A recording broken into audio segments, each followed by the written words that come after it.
सभी शैतानी चुड़ैलें उन जहरीले अंडों को लेकर वहाँ से चली जाती हैं और वह सभी चुड़ैलें एक एक करके अंडे में घुस जाती हैं। बहुत समय पहले की कहानी है। एक बार एक चुड़ैल एक साधु की तपस्या भंग कर देती है। साधु गुस्से में आकर चुड़ैल को श्राप देता है और उसे अपनी शक्ति से एक मुर्गी बना देता है। वह उसे एक पिंजरे में बंद कर देता है और वहाँ से चला जाता है। ऐसे ही कई साल बीत जाते हैं। वह चुड़ैल मुर्गी बूढ़ी हो जाती है। एक दिन वह चुड़ैल मुर्गी अपनी शैतानी चुड़ैलों को आवाज लगाती है। कहाँ हो मेरी शैतानी चुड़ैलों, जल्दी से मुझे यहाँ से आजाद करो। उसकी आवाज सुनकर सभी शैतानी चुड़ैलें वहाँ आ जाती हैं और कहती हैं, हे चुड़ैलों की रानी, हम चुड़ैलें आपको ना जाने कितने वर्षों से ढूंढ रही हैं और आप यहाँ इस हालत में हैं। आपकी ये हालत किसने की है, हमें बताओ, हम चुड़ैलें उसकी बोटी बोटी खा जाएंगी। मुर्गी चुड़ैल कहती है, बहनों, यह सब एक दुष्ट साधु का किया हुआ है। आज से 10 साल पहले एक साधु ने मुझे अपने श्राप से मुर्गी बना दिया था। तब से मैं यही इस पिंजरे में बंद तड़प रही हूँ। वह साधु तो कब का मर गया, परंतु उसका श्राप आज तक खत्म नहीं हुआ। कल अमावस्या की रात है, कल मैं इस श्राप से मुक्त हो सकती हूँ। अगर यह समय निकल गया तो फिर मैं अगले 10 सालों के लिए मुर्गी ही बनी रहूंगी। सबसे पहले तो तुम मुझे इस पिंजरे से आजाद करो। शैतानी चुड़ैलें मुर्गी चुड़ैल को पिंजरे से आजाद कर देती हैं। चुड़ैलों की रानी, बताइए, हम इस श्राप को खत्म करने के लिए क्या करें? तभी वह मुर्गी चुड़ैल अपने मुंह से कुछ अंडे निकालती है और कहती है, बहनों, यह लो, यह मेरे जहरीले अंडे हैं, यानी मुर्गी चुड़ैल के अंडे हैं। ये अंडे इतने जहरीले हैं कि इनमें से निकलने वाले जहरीले धुएं से कोई भी इंसान पल भर में ही बेहोश हो जाएगा। मुर्गी चुड़ैल की बात सुनकर सभी शैतानी चुड़ैलें उन जहरीले अंडों को लेकर वहाँ से चली जाती हैं और गांव में आकर कहती हैं, चलो बहनों, अब जल्दी से इन अंडों में घुस जाओ और अपने अपने शिकार का इंतजार करो। ऐसा कहकर वह सभी चुड़ैलें एक एक करके अंडे में घुस जाती हैं और अपने शिकार का इंतजार करने लगती हैं। तभी वहाँ से गांव के कुछ बच्चे जा रहे होते हैं। उन सभी की नजर उन बड़े बड़े अंडों पर पड़ती है। विशाल अंडों को देखकर बच्चे हैरान रह जाते हैं और कहते हैं, अरे भाई, यह देखो कितने बड़े अंडे हैं। आज से पहले मैंने इतने बड़े अंडे कभी नहीं देखे। जैसे ही वह बच्चे उन अंडों को हाथ लगाते हैं, तभी उन अंडों में से एक जहरीला धुआं निकलता है। वह सभी बच्चे वहीं बेहोश हो जाते हैं। शैतानी चुड़ैलें उन बच्चों को लेकर अंडों में वापस चली जाती हैं और उन सभी बच्चों को मुर्गी चुड़ैल के पास ले आती हैं। उस मुर्गी चुड़ैल को देखकर बच्चे भयभीत हो जाते हैं। मुर्गी चुड़ैल कहती है, डरो नहीं मेरे प्यारे बच्चों, आओ मेरे पास आओ। वहीं दूसरी तरफ गांव में बच्ची लापता होने की खबर से गांव वाले परेशान हो जाते हैं और साधु बाबा के पास पहुंच जाते हैं। साधु बाबा, हम सभी के बच्चे एक साथ लापता हो गए, वह कहीं नहीं मिल रहे हैं, कृपा करके हमारी मदद कीजिए। तभी साधु बाबा अपनी शक्ति से सब देख लेते हैं कि यह सब शैतानी चुड़ैलों का काम है। साधु बाबा बिना टाइम गवाए उसी समय उन अंडों के पास आ जाते हैं और नागराज को भी वहाँ बुला लेते हैं और उन्हें सारी बात बता देते हैं। साधु बाबा नागराज से कहते हैं, नागराज, यह सभी अंडे भूतिया हैं। वह चुड़ैलें इन अंडों के रास्ते ही बच्चों को लेकर गई हैं। तुम्हें भी इन अंडों के रास्ते से ही उन चुड़ैलों के पास जाना होगा और उन्हें खत्म करके बच्चों को वापस लाना होगा। साधु बाबा की बात सुनकर नागराज उसी समय अंडे में चले जाते हैं। वहीं मुर्गी चुड़ैल शैतानी चुड़ैलों से कहती है, चलो बहनों, अब जल्दी से इन बच्चों की बलि देने की तैयारी करो। आज अमावस्या की रात है, आज मैं इन बच्चों की बलि देकर इस श्राप से मुक्त हो जाऊंगी।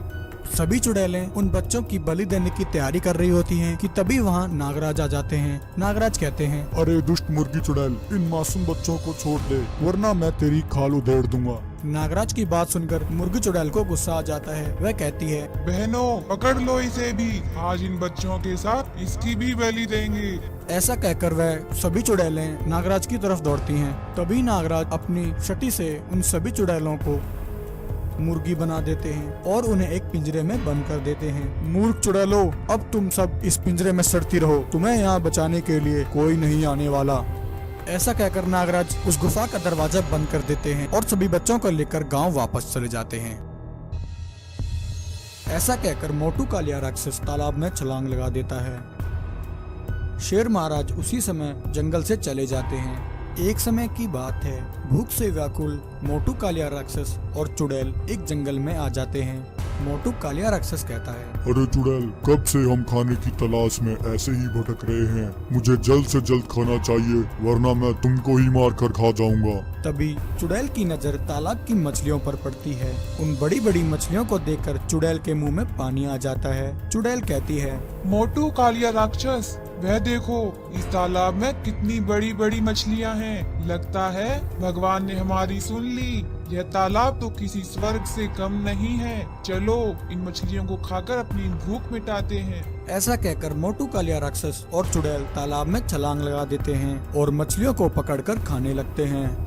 मोटू राक्षस कहता है, अरे वाह चुड़ैल, तुम तो सही कह रही थी। इस तालाब की यह मछलियाँ तो बहुत ही स्वादिष्ट हैं। मैंने इससे पहले इतनी स्वादिष्ट मछलियाँ कभी नहीं खाई। तभी चुड़ैल कहती है, मोटू कालिया राक्षस, यह तो कुछ नहीं। जब यह मछलियाँ इतनी स्वादिष्ट हैं, तो इन मछलियों की रानी जलपरी कितनी स्वादिष्ट होगी। मोटू राक्षस कहता है, हाँ चुड़ैल, मुझे वह जलपरी चाहिए। बताओ कहाँ है वह जलपरी। सब्र करो मोटू राक्षस, जल्द हम उस जलपरी को भी अपना खाना बनाएंगे। तब तक हम इस जंगल के जानवरों और मछलियों को खाकर अपनी भूख शांत करते हैं। ऐसे ही मोटू कालिया राक्षस और चुड़ैल जंगल के बाकी जानवरों को भी मारकर खाने लगते हैं।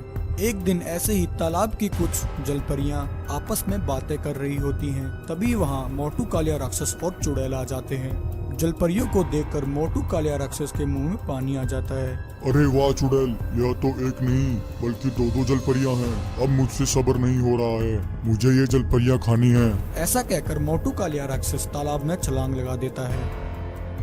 मोटू कालिया राक्षस एक जलपरी को पकड़ लेता है। दूसरी जलपरी जान बचाकर वहां से भाग जाती है। चलो चुड़ैल, इस जलपरी को पकाकर खाते हैं। वहीं दूसरी तरफ वह जलपरी इच्छाधारी जलपरी के पास आ जाती है और उन्हें सारी बात बता देती है। इच्छाधारी जलपरी कहती है, जलपरी बहन, हम इस प्रकार उस राक्षस और चुड़ैल का सामना नहीं कर सकते हैं। ऐसा कहकर इच्छाधारी जलपरी एक शेर से कहती है, हे शेर महाराज, आप जल्दी से गांव जाइए और साधु बाबा को लेकर आइए। मुझे उनकी सहायता चाहिए। इच्छाधारी जलपरी की बात सुनकर शेर महाराज उसी समय जंगल से चले जाते हैं और अगले ही दिन साधु बाबा को लेकर जलपरी के पास आ जाते हैं। जलपरी साधु बाबा को सारी बात बताती है। साधु बाबा, एक राक्षस और चुड़ैल हमारे इस जंगल में घुस आए हैं। उन्होंने जंगल के कई जानवरों को अपना खाना बना लिया है और अब वे दोनों हमारी जलपरी बहन को भी खाना चाहते हैं। उसे बचाने में आप मेरी सहायता कीजिए। इच्छाधारी जलपरी की बात सुनकर साधु बाबा अपने अंतर्मन की शक्ति से सब देख लेते हैं। साधु बाबा कहते हैं, हे इच्छाधारी जलपरी, उस राक्षस से जलपरी को बचाने के लिए मेरे पास एक योजना है। वहीं मोटू कालिया राक्षस और चुड़ैल जलपरी को खाने की तैयारी कर रहे होते हैं। उसी समय साधु बाबा एक घड़ा लेकर वहां पहुंच जाते हैं। साधु बाबा मोटू राक्षस से कहते हैं, हे राक्षस राज, आप जिस जलपरी को खाना चाहते हैं वह जलपरी यह नहीं है। इससे भी बड़ी इच्छाधारी जलपरी इस घड़े में आपका इंतजार कर रही है। राक्षस कहता है, हाँ, मुझे वह बड़ी जलपरी चाहिए। परंतु चुड़ैल बहुत चालाक होती है। वह समझ जाती है कि यह सब उस इच्छाधारी जलपरी की एक चाल है। वह मोटू राक्षस को घड़े के अंदर जाने से मना करती है, परंतु बड़ी इच्छाधारी जलपरी को खाने के लालच में मोटू कालिया राक्षस चुड़ैल की बात नहीं सुनता है और छोटा होकर उस घड़े के अंदर चला जाता है। मोटू राक्षस के घड़े के अंदर जाते ही साधु बाबा घड़े का मुंह बंद कर देते हैं। मोटू कालिया राक्षस घड़े के अंदर कैद हो जाता है। अरे, इस घड़े में तो कोई जलपरी नहीं है। धोखा, मेरे साथ धोखा हुआ है। मुझे यहाँ से बाहर निकालो। अरे कोई इस घड़े का मुंह खोलो, मुझे यहाँ से बाहर निकालो। चुड़ैल, कहाँ हो तुम? मुझे बचाओ, मुझे यहाँ से बाहर निकालो। उसी समय इच्छाधारी जलपरी भी वहाँ आ जाती है। मोटू कालिया राक्षस को इस हालत में देखकर चुड़ैल कहती है, अरे मोटू राक्षस तो गया। अच्छा होगा कि मैं यहाँ से भाग जाऊँ, वरना मोटू राक्षस की तरह ये दोनों मुझे भी इस घड़े में बंद कर देंगे। चुड़ैल उसी समय वहाँ से भाग जाती है। इच्छाधारी जलपरी साधु बाबा का धन्यवाद करती है। साधु बाबा, आपका बहुत बहुत धन्यवाद। आज आपने हमें एक बड़ी मुसीबत से बचा लिया।